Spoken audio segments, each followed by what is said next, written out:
Get ready for trending news and entertainment. This is Daily Flash with your hosts, Andrea Jackson and Mitch English. The fun starts right now. This is Daily Flash. Hi everyone, I'm Andrea Jackson. She sure is. I am Mitch English, and welcome to Daily Flash.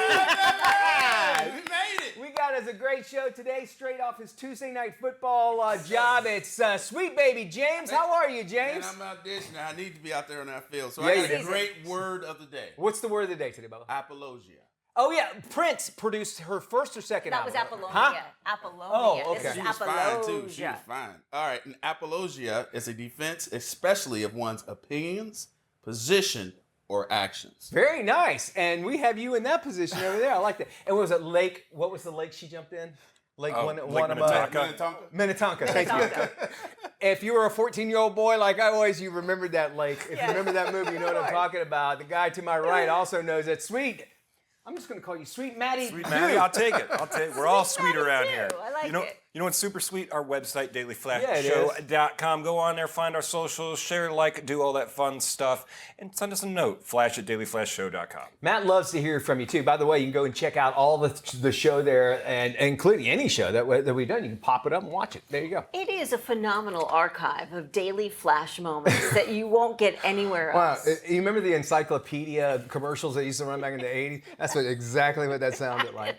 Encyclopedias, by the way, Haven. Encyclopedias were these books that were the internet. And books were these things Books were with paper and words. Yeah, Poor girl. I know, Give her a right? hard time. And there were probably 20 of them because you would have to. They were alphabetized. And Not so- only that, they would have people that would go door to door to try to sell Sell you them. encyclopedias. Anyway. Yeah. All right.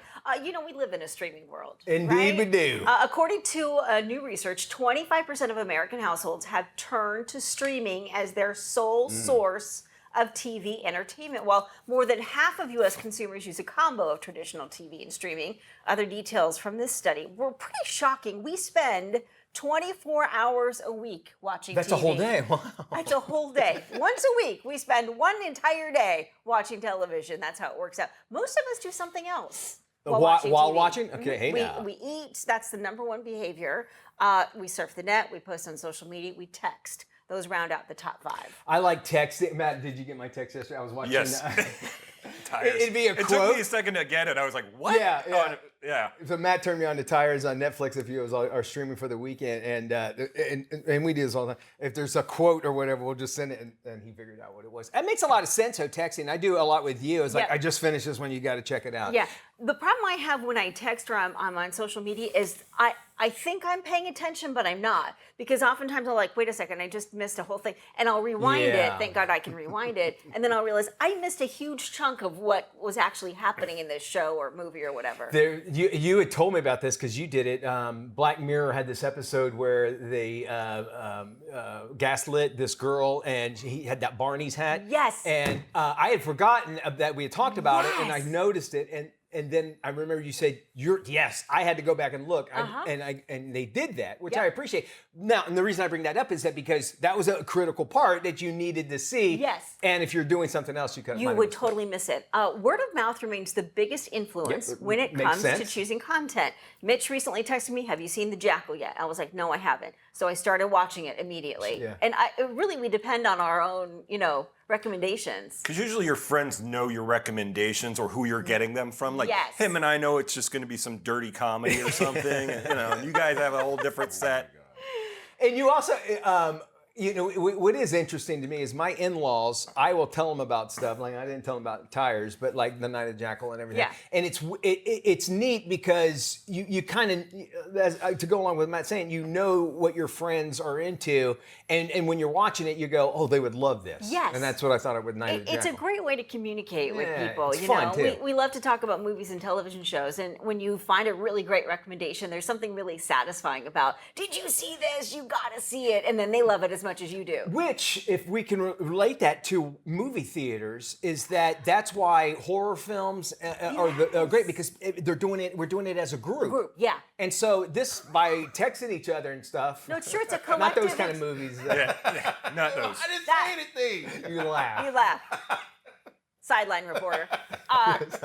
Yeah, it's a collective experience, Collective, right? I like that, Yeah. right. And here's what I found really interesting: 75% of Americans use Netflix and Amazon Prime over any other streaming service. I believe that. And I mean, we have both of those, and I have to say, we usually start with Netflix to see what's new, then go to Amazon Prime, and then everything else kind of follows. Look at all the sports organizations that switched over to going to Yes. streaming. The NASCAR's on Prime now.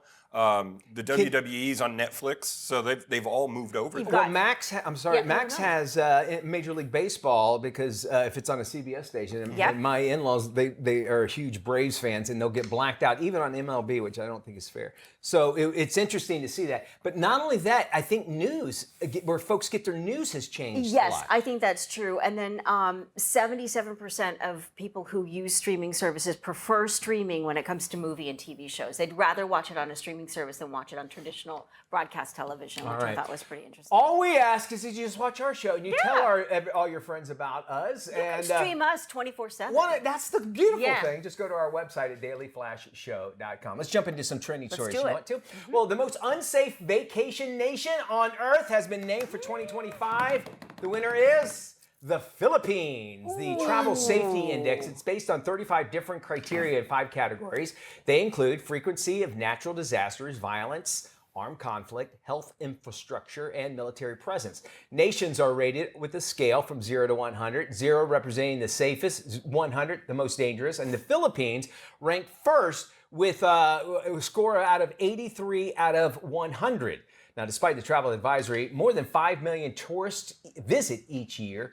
And, it's also one of these things. Now, other countries, I believe Spain doesn't want tourism anymore. They're going against the... They're maxed out. They're saying we're over tourists. And the citizens are like going after people from other countries. I just say going after, but they give them a hard time.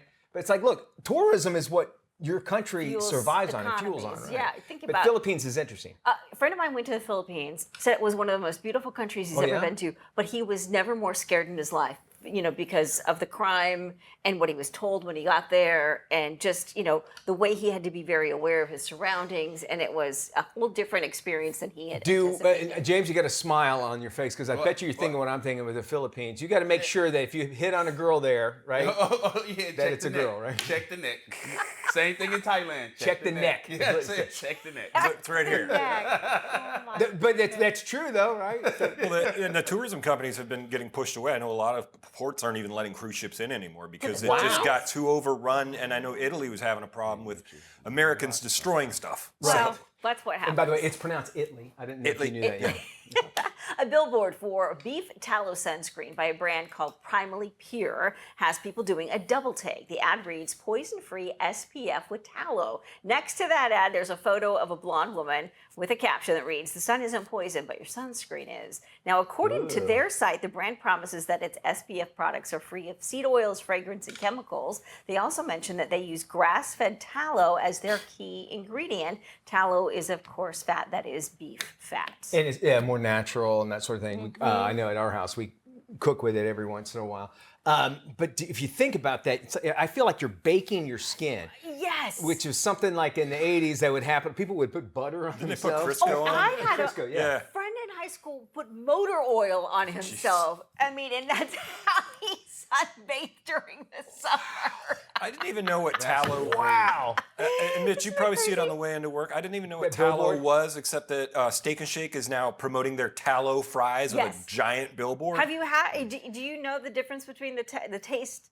Can I taste it? Yeah. I think can't so. tell you because I live in a world where I would use beef tallow all the time. Yes, so but you I would wouldn't know the imagine if it tastes better, it's not beef tallow. Yeah. Not that beef tallow is bad. No, but- it tastes 100 times better. Yeah? The beef tallow. Oh, that's good then, As okay. opposed to the seed oils. And if you think about it, yeah, I mean that's Yeah. it's fat from cows, Yeah. and so you can see how it works better. I know ghee. We cook Butter, with ghee, yeah. which is like a processed butter and that sort of thing. Not processed, but Clarified. Clarified. God bless you I got for you. remembering these words. Yep. Thank you for clarifying that. It's butter that you know it. Butter. You know what? You take the rest of the show. No, I am no, not. no, Put butter on The beef everything. tallow. I would have a hard time doing it, but it looks like it's mixed up with other chemicals and that sort of thing. First off, they told you to stay out of the sun altogether. Yeah, right? I'm not sure covering yourself in beef tallow is the best SPF, but I'm no expert, so I might skip that one. I think of Seinfeld, that episode where where Kramer is putting butter on himself, and then Newman looks at him and he looks like a turkey. Yes. That's what I would feel like if I put beef tallow on ourselves. All right, we have got more stuff on this Monday edition of Daily Flash. We got today's trends and tomorrow's talk right here. Yeah, don't go anywhere. We're back right after this. DailyFlashShow.com. Check us out. We're back right after this.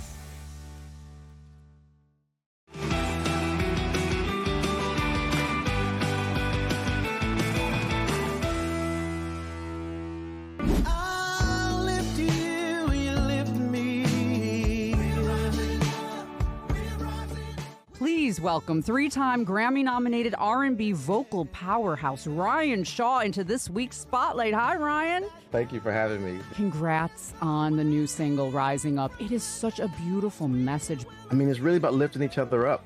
The lyric, I lift you and you lift me. We are a community, and if we just engage and get with our community, then we can make a change locally. And if everyone does that locally, then we can implement change globally. You co-produced Rising Up with the wonderful Grammy Award-winning Scott Jacoby. He's worked with other greats like John Legend and Sia, Coldplay. That's quite a nice list, and here he is with Ryan Shaw. It's just been the gift that keeps on giving with Scott. He's such a great, super talented, super connected producer. The fact that he works across almost all genres of music is a real testament to his true skill. Check out Ryan Shaw's newest single, Rising Up, his new album Off-Broadway with Ray Angry, and visit ryanshaw.com. Catch The Scene with Doreen every Wednesday at 38 past the hour, only on Daily Flash.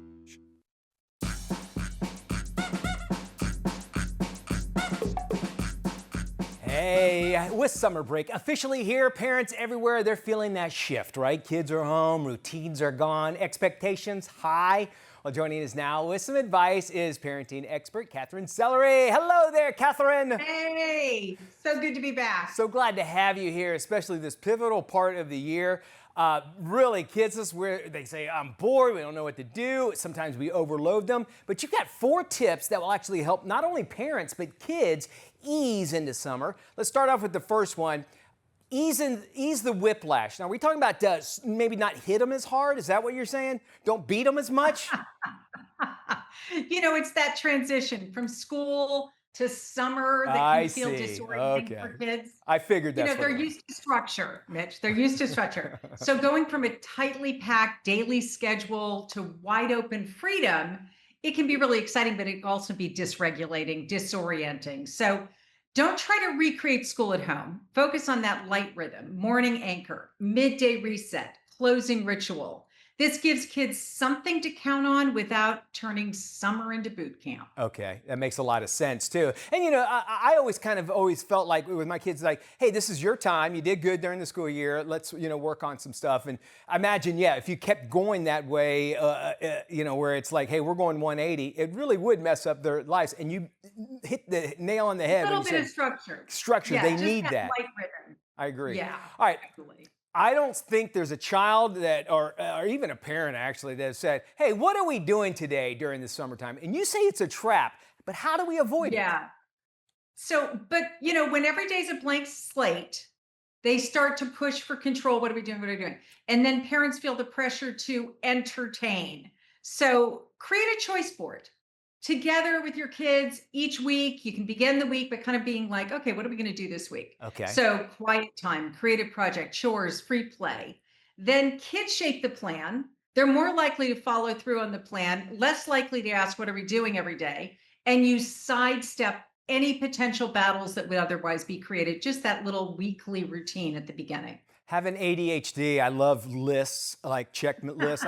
No, really, I do. Because I go, I don't know what to do. I can refer to it and I go, all right, well, now I have options.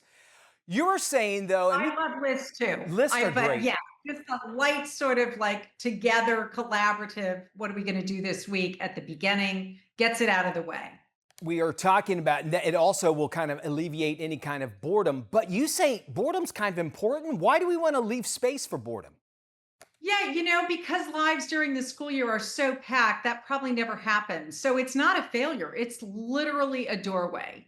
And when we rush to fill every gap, we rob our kids of the opportunity to discover what excites them. Let them figure it out on their own. So instead of fixing boredom by, why don't you do this? Or you've got time and space. What can you create?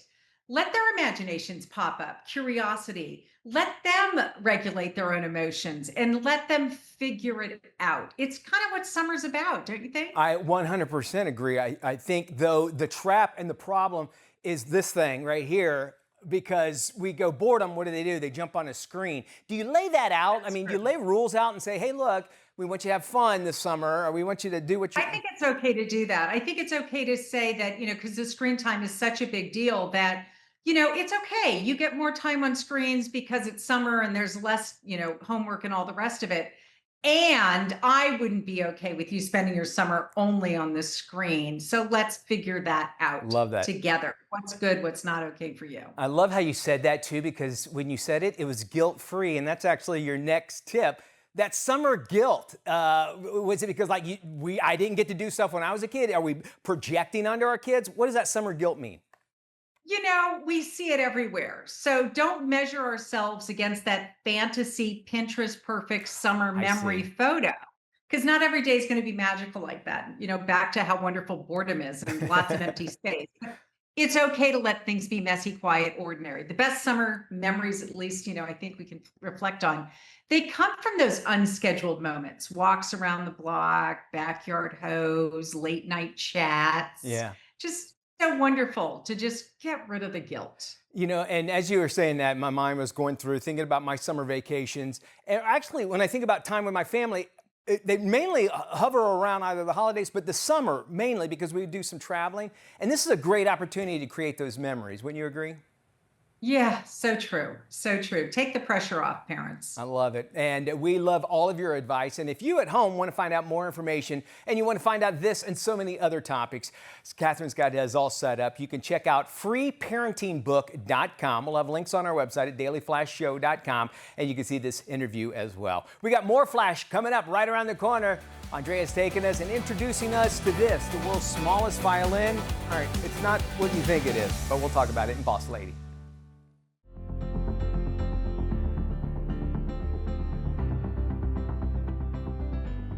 In this week's Boss Lady, we take a look at a team of women inventors from the UK who have created what they call the world's tiniest violin. Here's Boss Lady Kelly Morrison, a professor of experimental physics at Loughborough University, to explain how they did it and why. I'm Kelly Morrison. I'm a professor of experimental physics here at Loughborough University. We've been exploring the capabilities of our new nanolithography system to create what we believe is the world's smallest violin. Here it is, the world's smallest violin on this chip.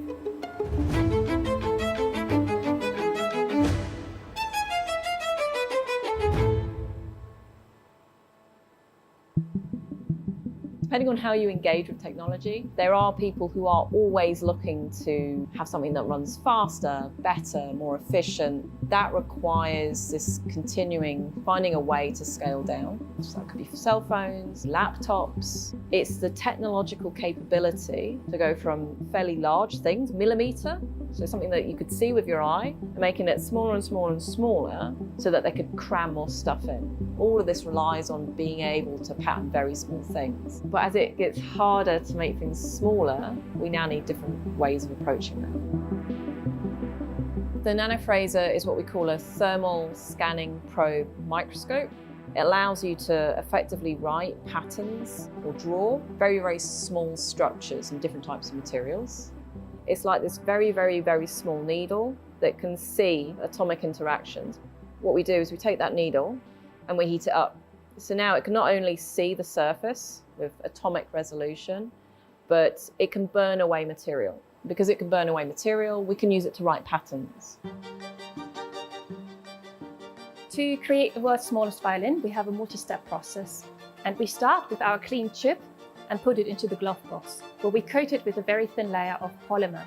We take this chip and then put it underneath the nanofraser, load our pattern in the nanofraser software, and then set the parameters so that the small tip, which gets hot, writes the violin pattern into the polymer.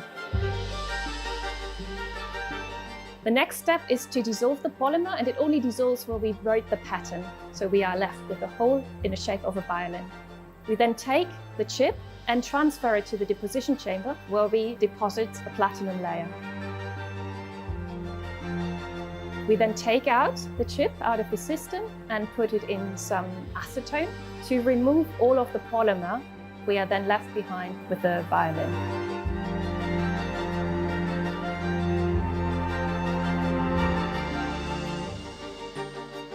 It might be difficult to visualize all these different steps because everything happens at such a small scale. But a very easy to understand analogy is screen printing. In screen printing, you create a stencil of your design, place it onto your t-shirt and then squeeze through the color. And then you peel off the stencil and you're left over with your design on the t-shirt.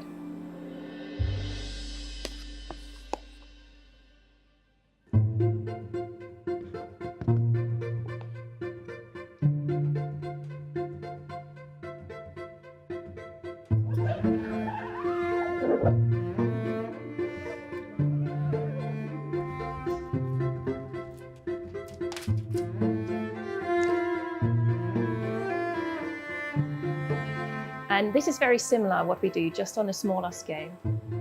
It measures 13 micrometers across, and it's 35 micrometers tall, and it is made from platinum. If I take the comparison of the average human hair, something between 15 and 120 microns, it's smaller than that. Another comparison we can make is of the size of the violin to the size of a tardigrade or small water bear.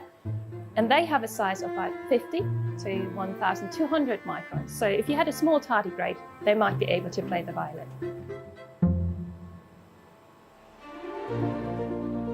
Building the world's smallest violin may all seem like fun and games, but a lot of what we've learned in this process has essentially laid the groundwork for the research that's going to be implemented here. Currently, there's only a handful of nanofrasers in the UK, and what's unique or special about Loughborough's is firstly, we've got it installed in a glove box that allows us to control the air. But you can get some materials that are very sensitive to water or air, or even the inclusion of some dust that can come in when you take it out. The nanofraser will allow us to design experiments so that we can really probe different materials in different ways. So that could be with light, magnetism, electricity, and see what the response is. And once we know that response, we understand it, then we can use it in different ways in new technologies to improve on, say, how efficient a computer is, or let's try and harvest some energy while we're at it. But first we need to understand the basic science, and that's what it will enable. I'm really excited about the level of control and possibilities that we have with the setup, and I'm really looking forward to seeing what I can achieve, but also what everyone else can do with the system, because it's open for access in the school.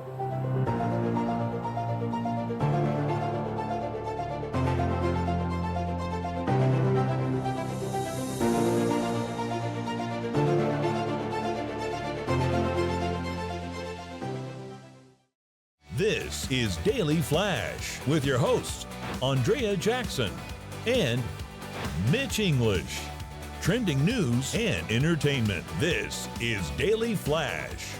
Hi, everybody. I am Mitch English. And I'm Andrea Jackson. This is Daily Flash, today's trends, tomorrow's talk. We also have Matt Doolittle joining us this morning. Hey, Matty. Hey guys, we love all of our viewers all over the country and 219 affiliates across the country, American Forces Network. And you can go to our website, dailyflashshow.com, click on the Where to Watch tab. Today, we are greeting our friends at WJDE in Nashville, Tennessee. Nashville. Never been. You've never been? Oh my gosh, oddly. man. Really? Yeah. That surprises me. It is such a growing city, especially your sports fans, because it looks like they might be up for the next Major League Baseball expansion team. Is that They've got some pretty big right now. They've got just like Orlando does.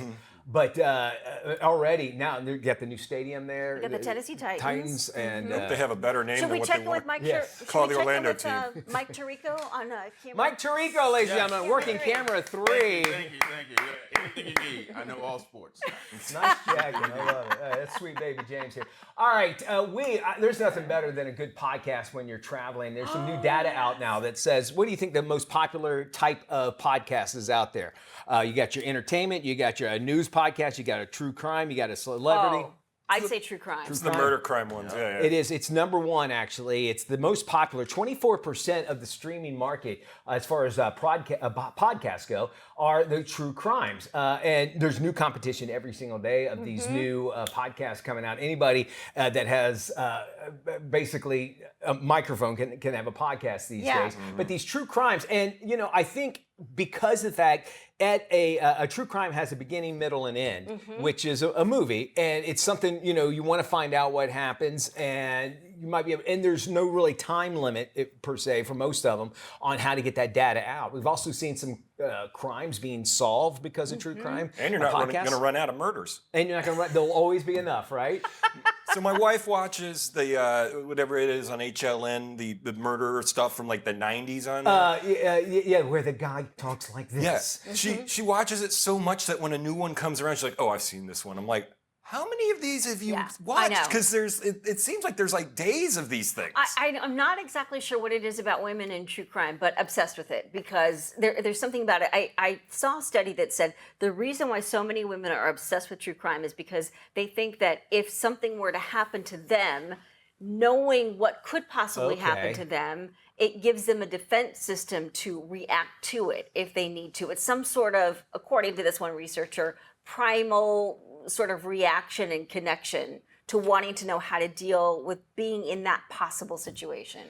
I think it's how to figure out how to get rid of their husbands. That's what I get worried about. I say they were taking notes, but isn't that weird though? Speaking of that, it's like they give all the details of what happened. Yes. And people still get caught. You don't take notes and say, "Hey, all right, I'll make sure you don't do that." Yeah. I know what, Matt, you're talking about, because I think on XM they run them continuously, and I think Headline News runs them after 6 o'clock, because apparently no news after. There's no headlines after that. I guess I don't know, but it's always fun to listen to. If you're watching it on TV, it's from the 90s because it's 4x3. It's got the black bars on it. But if you're listening to it, he'll go, "Bob went and called the travel agent from the phone book." Like all this stuff that has no relevance anymore. He pulled up could have been fixed with a cell phone too. Yeah, and a cell phone. Listen to him, like, she could have just called him. I think, and also, as I mentioned, traveling in a car, a podcast is like almost like having a friend there when you're by yourself. So I could see how that pops up, and the availability and how easy it is as well. Well, and you look at the number of podcasts that have actually spawned a number of television shows and movies. I'm thinking The Thing About Pam that was inspired by a podcast. I think Dateline did something. Dateline did that. I mean, there have been so many of them. The gal that did the Elizabeth, I can't think of her last name, but she's the one that created the phony pill medication. I know you're talking about blood test, whatever. I mean, it's CVS. That's what it was. Yeah, and that created a whole television series too. I think actually. People getting away with things, and we want to know. Getting caught. I think we like that. We like that. Figuring out the Justice. puzzle. We like seeing what happens, seeing them get caught, seeing how they try and get out of it, get caught and punished. Best podcast out there. Let us know what it is. Drop us an email, flash@dailyflashshow.com. Oh, just go to our website. Yeah. You can kind of watch it as like a podcast, but you get pictures at least when you go there as well. Stick around. More Flash after this. Welcome back to Daily Flash. If you enjoy outdoor living space, you will want to hear this. Our next guest, Sean McAleer, has a beautiful new book titled Deck Rebellion. The book is filled with magnificent deck renovations, and he joins us now with some of his favorite remodeling tips. Sean, so excited. Welcome to Daily Flash. Thank you for having me, Andrea. Really appreciate it. What are some current trends in deck renovation that you're seeing right now? It's just the actual trend of doing it. Everybody wants a beautiful space outside, and not just the square rectangle decks of old. They want no maintenance luxury on their backyard. What we're building, we're not just building decks anymore, we're building stages where the best moments of your life happen. A lot of people, that's their main entertaining space. That's a great point. It's become sort of like the fifth main room in the house. What advice do you have for people remodeling their decks? Start with what you want to get out of it. A lot of people, first thing, you really need a cover on the deck, especially with the way the weather is, the way we live in this world with, heat and rain and everything else. You need a cover on the deck. That'll change your deck into a space that here in the Northeast, 10 months a year, no rain days. You have heat, you have fans, it controls the space. You can plan events on your deck. And you say traveling inspires your work. What region or country has made the most impact on your design style? Oh, I've been, Thailand was a very tied in with the earth and just the way it blended in with nature and the natural woods and the shapes that they use there versus Greece, where it's cleaner lines, everything is bright, everything is open space. So it all depends on the area that I go to, but I see these different things and, these are old cultures, and outdoor living has been a part of the culture for thousands of years. I think we take it for granted sometimes. We here in Florida have to deal with the heat, the sunshine, the rain, hurricane season. So you mentioned the cover. What about turf and hardscaping? Is that a big part of your deck landscaping program? Is that something you'd recommend for a lot of people? Yes, absolutely. We do entire backyard. So it's not just decks. We're doing the deck, the cover. We're doing the hardscape. Turf is a big thing. We do a lot of turf. That's becoming more and more popular because you don't have the heat that you do with a hard surface. It doesn't heat up as much. It's kid friendly. It's dog friendly. It's a different texture. It's nicer to walk on. That we use a lot. And with rain and everything else, pervious surfaces are really important. And what advice? Another big thing. Oh, go for it. I was going to say another big thing is lighting.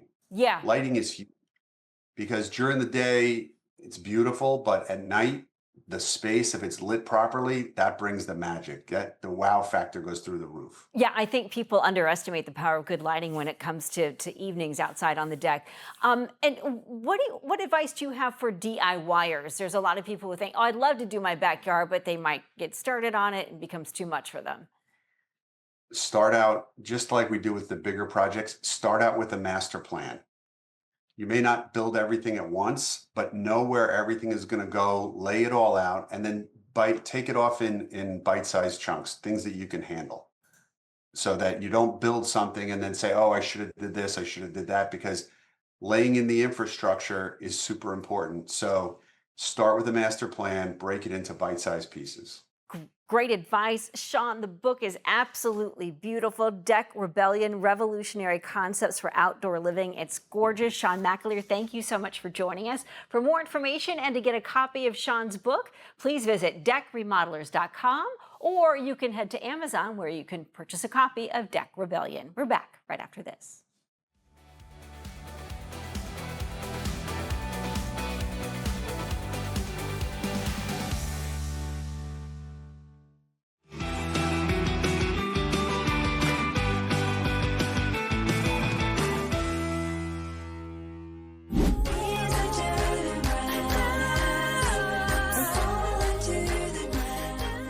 Let's welcome into the spotlight the multi-talented singer-songwriter, Sarah Schroeder. Hi, Sarah. Hi. It's been fun. It's been a journey. I love it. Congrats on your new single and music video, On the Wire. It's a great musical statement about self-discovery and resilience. It speaks to a lot of people about, their own environment, their own situations. Have they been betrayed? What happened in their life, right? That gets you to be hanging on to that wire. Life experiences inspired me. I just figure that I'm a fighter. I've always been a survivor and a fighter, and no one's going to knock me down.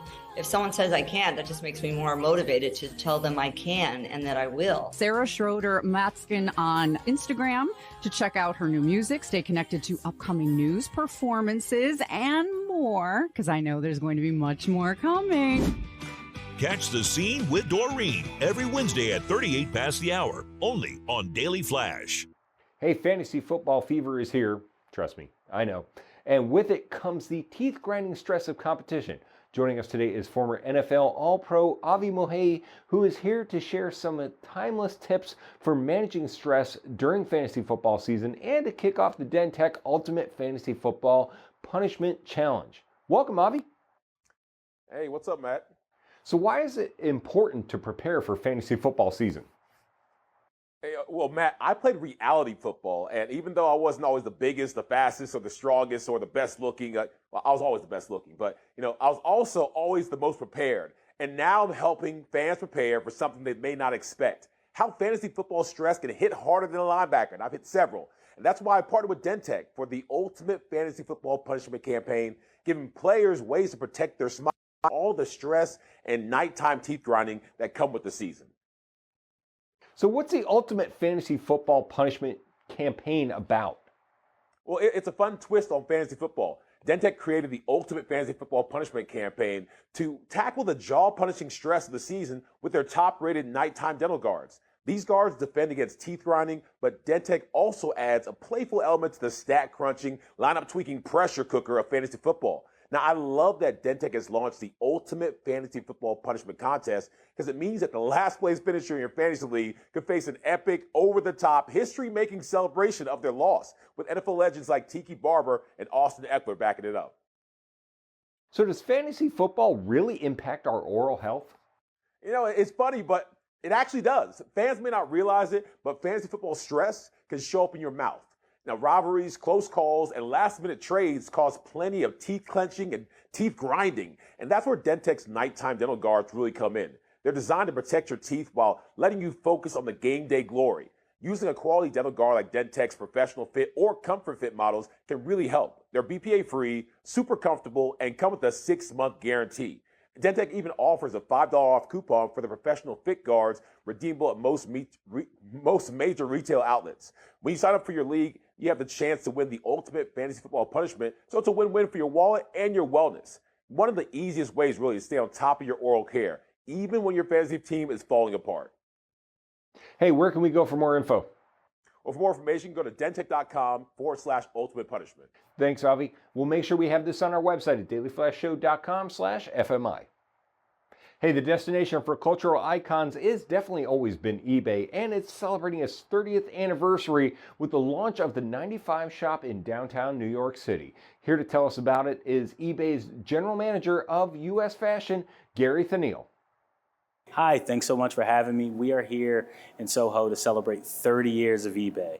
And for the 30 years of eBay, we have curated a collection of our 30 greatest hits. These are items that are inspired by eBay Marketplace data, curated by Sarah Michelle Gellar, and they feature items like a signed 1995 Michael Jordan jersey. That's the year he came back in 1995 wearing the number 45. We even have an Omega Seamaster watch from 1995, which is featured in the auction. So we have a number of items that we're excited to showcase. Sarah Michelle Gellar is such a 90s icon, and she was the perfect person for eBay to partner with on this collection. So we were able to do research and identify these items from eBay Marketplace data, and Sarah Michelle Gellar helped us handpick these items that are culturally relevant in the 90s and still remain really popular today. And she was also able to contribute some of her items from her personal collection. We have a signed action figure, a signed Funko, both from Buffy the Vampire Slayer. So when we think about a great partner for our celebration of 30 years, as well as this auction, Sarah Michelle Gellar was the perfect partner for us. So there's two ways to get in on the action. If you're in New York, you can come on down to 45 Grand Street. We have a pop-up that's open to the public, and we hope that everyone here will stop by and celebrate 30 years with us. If you're not in New York, you can go over to ebay.com. Each auction item starts at 95 cents. eBay was founded in 1995, so we want to really celebrate that by starting each auction at 95 cents.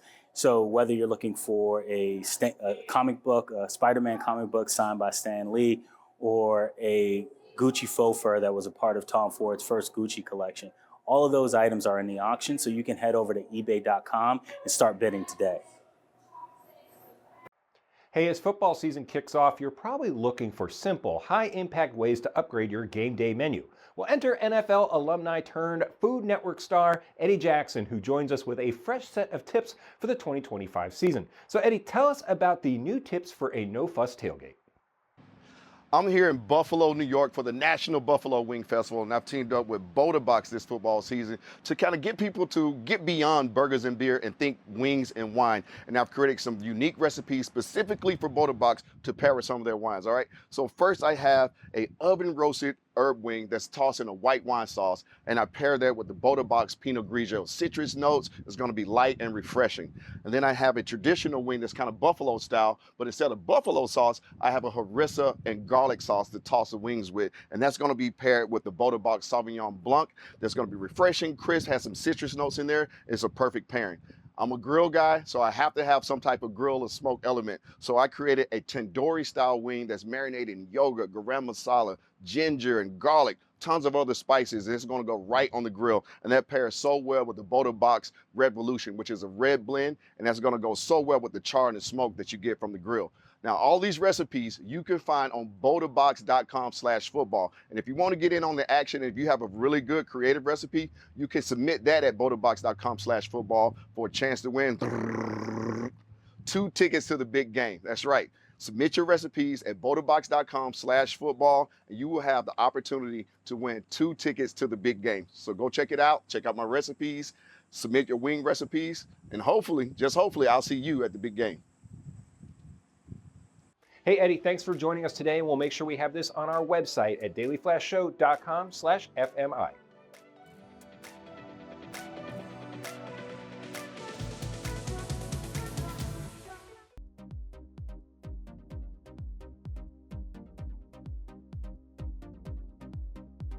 Welcome back to Daily Flash. Time now for us to take a look at those lifestyles of the rich and famous, and we dive into some celebrity real estate. Yes, we're going to start with actor Chris Evans. He has listed his Hilltop Mulholland Drive home for close to $7 million. The 43-year-old purchased the Hollywood Hills home back in 2013. Property was originally built in the 1940s, sits on about an acre of land. The property features a 4,600 square foot main house and an ADU for rental income. The gated home also comes with an outdoor pool. Some of Evans' furniture is negotiable with the sale, as well as his gym, where he got into legendary shape for those Marvel movies. Boy, that's cool. Isn't that gorgeous? I love that. The Texas estate, custom built by NFL Hall of Famer Deion Primetime Sanders. It's back on the market.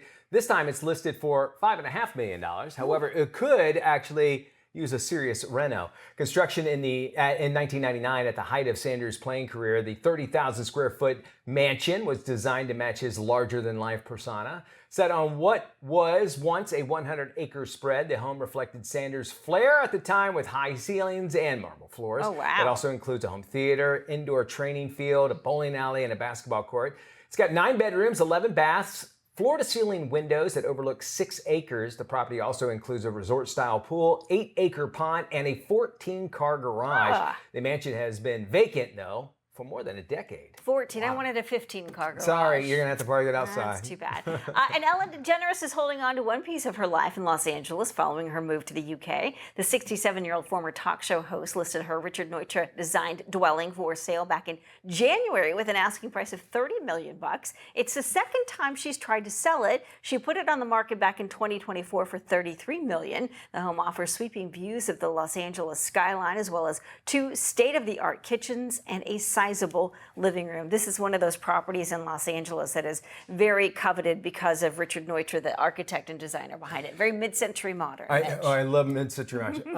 Also, I know that there was a lot, I think, didn't she do something during the pandemic? Was this the house where she did a lot, I think, some shows from? Yeah, and she had several. She bought a lot of real estate in Los Angeles and in Santa Barbara too. So I know they had a house in Santa Barbara that had stables with it. You know? Nice. So I'm not sure which one she still has a hold of, except for that one there. Yeah. She's in the UK now. Yep. We are not moving anywhere because we'll be back tomorrow. Promise, right here.